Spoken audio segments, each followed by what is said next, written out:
মালদা জেলার চণ্ডীপুর হাই স্কুলের মাঠে সোমবার ফুটবল টুর্নামেন্টকে কেন্দ্র করে উৎসব মুখর হয়ে ওঠে। খেলার উত্তেজনার সঙ্গে সঙ্গে মানুষের ঢলেও চোখে পড়ার মতন ছিল। চণ্ডীপুর রুরাল ডেভেলপমেন্ট ওয়েলফেয়ার সোসাইটির আয়োজিত টুর্নামেন্টে উপস্থিত ছিলেন জনপ্রিয় জননেতা গরিবের বন্ধু মতিউর রহমান। তাকে মাঠে দেখা যেতেই চারপাশে জড়ো হয় প্রচুর মানুষ।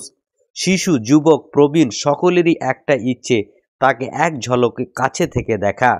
মতিউর রহমান মাইক হাতে নিয়ে বললেন, 2026-এ টি-20 খেলবো, মাটির মানুষই আমার শক্তি।